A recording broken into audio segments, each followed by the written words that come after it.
everybody, and welcome to Discover Merrimack. I'm Rosemary Rung, and today I'm joined by Darren Roy. Darren contacted me after our first show aired, and he was interested in being on it. And it turns out he's a Merrimack native, and it's always interesting to find out what happens to people as they're born and they grow up in Merrimack. What do they do after they get out of school? So, Darren, welcome very much. How are you? Very good. So tell me, so you were born in Merrimack? Yeah, Your born life? in Merrimack my whole life, and kind of just always had a passion for music. Always loved music. Middle school, I was in a band like everybody else was. And then as I got older, I realized that wasn't the thing for me. So I graduated from Merrimack High School 2012, and then that's kind of how the whole journey started. Really, was 2013, 2014. So. And so what did you play in middle school? So I was the acoustic guitar. Uh-huh. And then we had a drummer, a piano guy. We did it in my basement in my house, of course. And that was my biggest thing was I saw people like on TV, and I was like, I want to be a rock star, and then it wasn't in the works for me. So I was like, all right, let's try something else. Well, when we were talking about the show and, like what title, what should we call you? There were so many different ones. There was DJ, entrepreneur, event handler. So how did you get on that path? Like, what was your passion? It was music, but was it business too? Sure. I mean, due to my family owning their own business, I was engulfed in it at a young age and always interested, and never really wanted to work for anybody but myself. I always had that drive of wanting to do it on my own, doing it my way. Just because I'm a very good observer, and I had seen maybe some things that weren't done the way that they should in other areas, and I was like, I can make it better. And so basically, I graduated high school, went to college, found out college wasn't for me, and actually dropped out. I was like, you know what, this is not for me. So I started working for my family. In between that time, trying to figure out what I want to do, and then I ended up a event coordinator at a couple bar restaurant places in Manchester. So for about a year, I was they gave me this little special title. It was director of operations, and and basically I was just in charge of like making sure everything was great for their parties that they would have. So I was kind of like a event coordinator, and then did that for a little while. And one thing that I always had thought about was just build connections. It's not about what you know, it's about who you know, right? And that was kind of what I had always imprinted in my head, was that always just build connections, so just talk to everybody. And through that time, being in Manchester and dealing with all those events, I built a lot of connections. And so what started the actual DJing was I would do these parties, and it would be geared towards people my age. So then all of a sudden I would do these parties, and these high schools would call me and want me to come to their high school and DJ their proms, semis, all that kind of stuff. So next thing you know, with zero experience, I'm doing those kind of events. And here they are thinking that I do this full time. I don't. So I said yes to three of them. One of them was actually in Merrimack. So a year and a half after I graduated, I got to go back and DJ one of the proms. But literally, I went and bought all the things, maxed out my credit card, and said, I can do this. I've been a big fake it until you make it guy. I always say yes before I can do it. I always figure it out, of course, but, that's kind of just, for me, no is not an answer, or I'm always more confident than I probably should.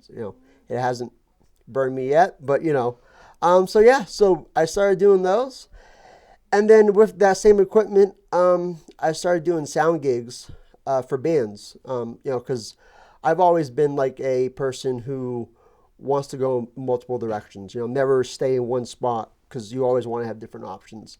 So with that same equipment, I started doing sound for bands in the Manchester, Nashville area. I did that for probably another year or so. So we're now on the end of 2013 into 14.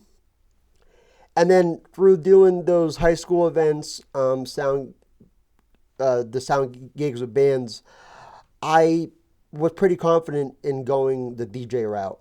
And then, and then to fast forward, 2000, the end of 2014 into 15 was when I really kicked things off with the whole DJing and DJ Darren Roy and my own brand and that kind of stuff. But there's probably 2 years in between coming to that point to where. Now, how has that industry changed? Providing that DJ service, how has that changed over the years? It's it's all about giving the people what they want, right? That's kind of one thing that I, going back to looking at what others did and me wanting to change it. It's about giving that customer or that attendee the best experience ever, right? And it means listening to them, getting feedback and going forward. And that's kind of what I've always been about, is about the people, right? Giving the people what they want and giving the best experience ever. And as far as how it's changed, it's, if you don't give them what they want, they don't call you back again. Yeah.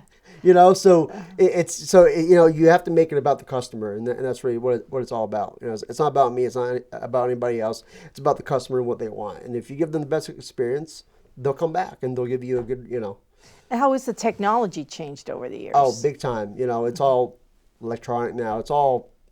All my equipment is all digital, run by an iPad or a MacBook. Really?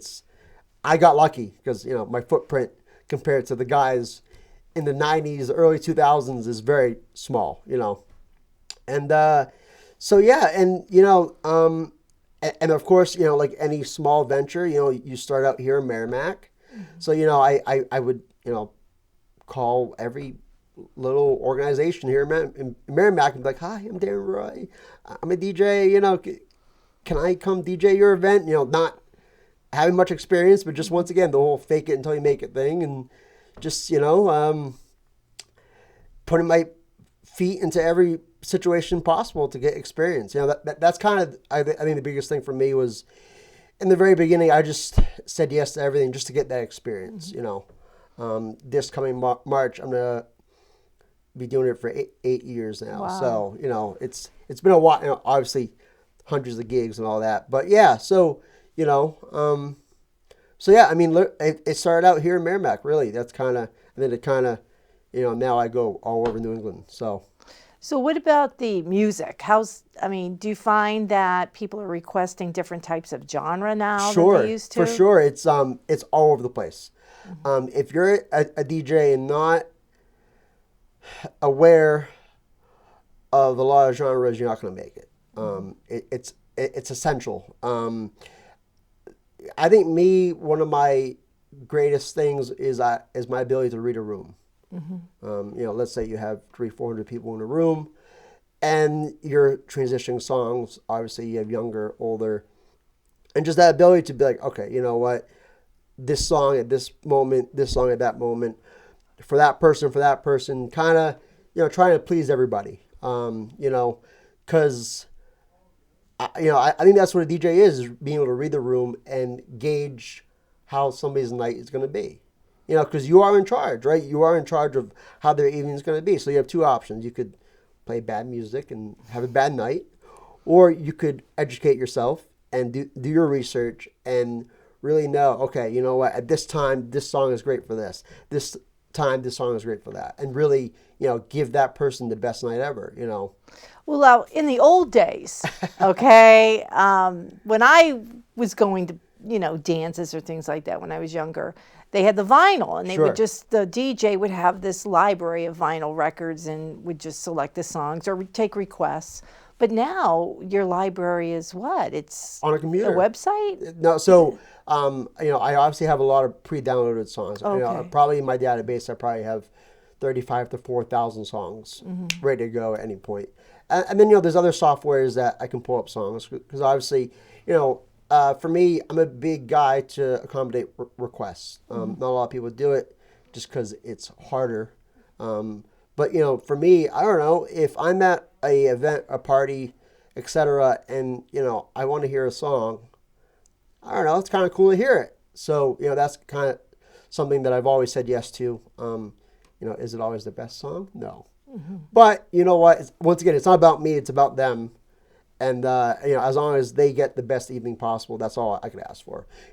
I think I kind of had this like selfish thing going into it where I don't know, the idea of making people happy is kind of nice. Having a purpose to give somebody a great evening is like a fulfilling thing to me. It's I don't know. To have somebody walk away from an event that I DJ'd smiling, that's the greatest thing ever.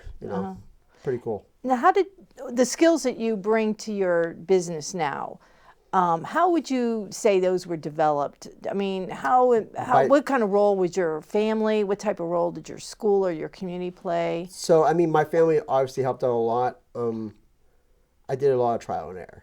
I failed a lot on,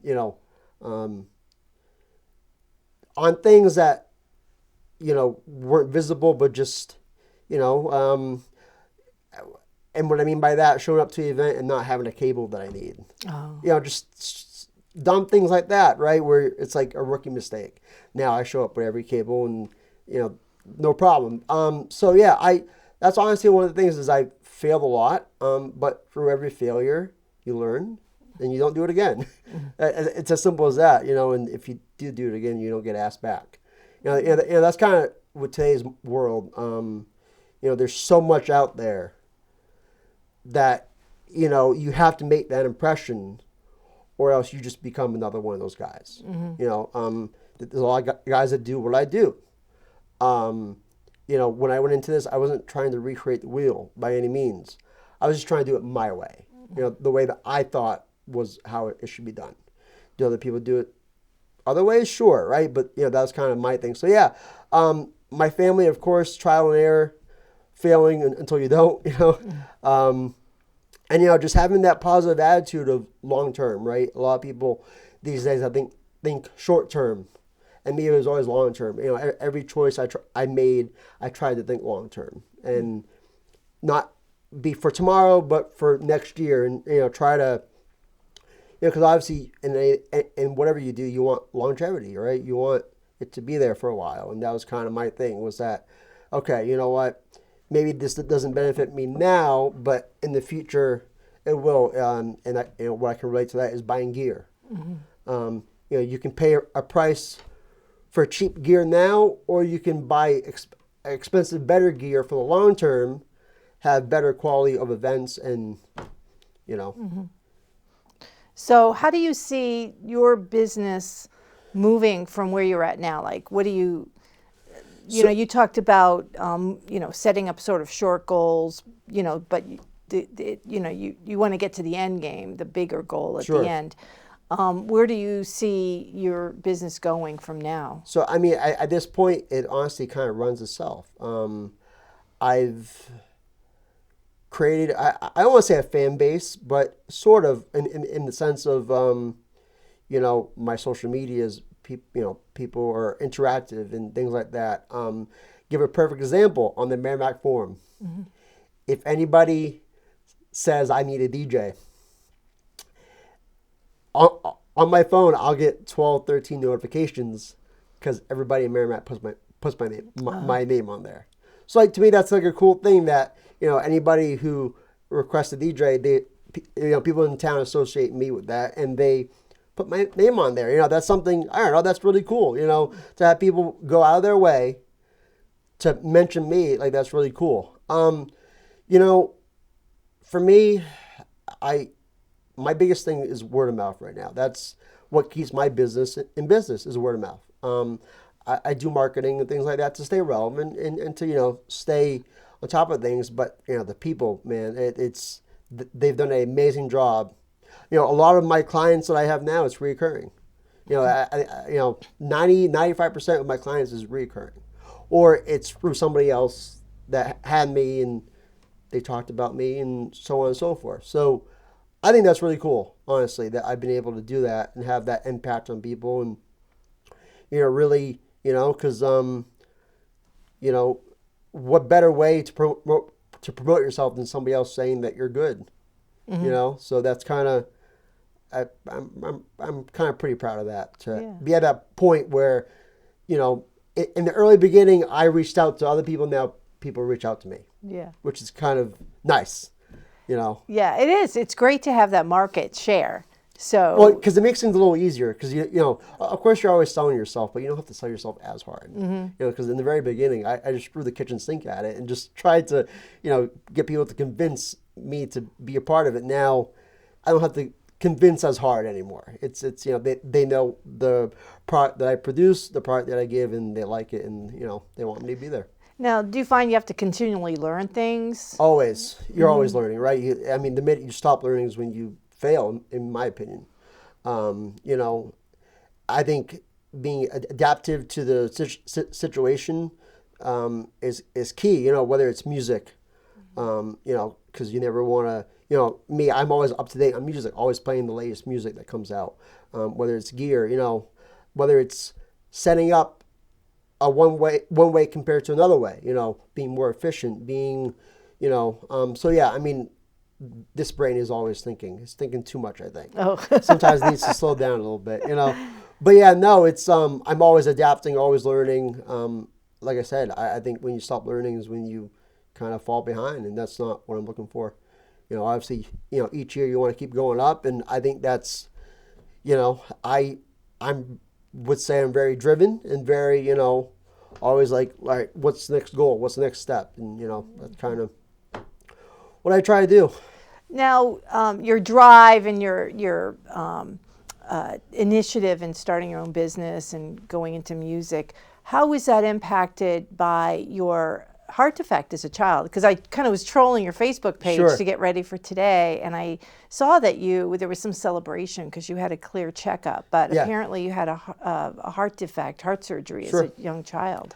I think, and this is my opinion on it, you know, what I've been through in life, I've had many near-death experiences, whether it's heart. I had an episode with COVID a couple years ago where it landed me in the hospital. I think when you're in that situation, it gives you a different perspective in life, and it makes you kind of like appreciate things a lot more compared to not going through those situations. And so for me, I've always been a person, you know, since going through all that stuff where I'm like, okay, you know, there was a possibility that I would have not been here to do this. So while I'm here, we're going to do all that we can to make it the best, make it, you know, put 110% effort while I'm here. And so that's kind of, you know, what the mentality that I've been is that, you know what, no day is given, no day is asked for. And, you know, as long as you make the most of that one day, then you're kind of doing it right, you know? So, from your experience, Darren, what advice would you give to other local kids or their parents that might be watching about how you can overcome that adversity and have that initiative and independence to go out on your own? It's honestly, you know, you can't give up, right? You know, just because something doesn't work out the first time doesn't mean it's not going to happen, right? You know, I think that's something, you know, in this day and age that, you know, people say, oh, you know, to fail is not good. I think to fail is great because it makes you, you know, rethink what you're doing and do it differently. You know, if you don't fail, then you don't learn. You know, that's kind of the way I see it. And, you know, I kind of joke around sometimes. I'm like, listen, if I can do it, anybody can do it. And I kind of believe that in a sense because, you know, when you think about it, all the odds were against me, kind of. You know, not being good in school, not, you know, having the health issues, everything. But I overcame it due to just believing in myself and having the passion. So I think as long as you believe in yourself, you have a passion for what you do, and you know what, if you fail, you just keep on going, and eventually you will succeed. You know, it might not happen right away, which is fine. You know, that you grow and you learn. That's fantastic. But eventually you will get to where you want.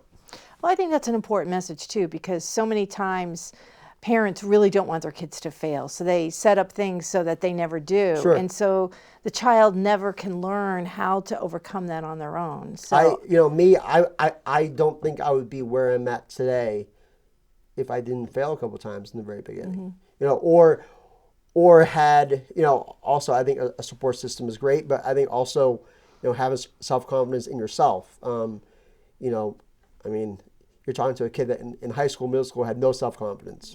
And as I got older, just, being more out there, I built it. It kind of, either you have it or you don't. And if you don't, you try to get it as fast as you can. So, that was one thing that I believed in myself. And I think that's something, honestly, people don't really do today. They don't believe in themselves. They're not confident in themselves. And they really should be, because a lot of times they have really great ideas. And they're very capable of doing it, So I think, along with personal drive, a good support system, and not wanting to fail, eventually you're going to get it. Because, I mean, if I can, you can. That's, I'm going to put that on a T-shirt. Yeah. It's great, Darren. It was so nice of you to come and chat today. Thank you. I appreciate it. And if anybody wants to find you or get in touch with you, is Facebook the best way? Yeah, I've got all the social medias, all that kind of stuff. So, you can find me somewhere. And, I'm always doing local events, so you'll see me somewhere. Okay, great. Thank you so much, Thank you so Darren. much. Appreciate it. Thank you so much for joining us today.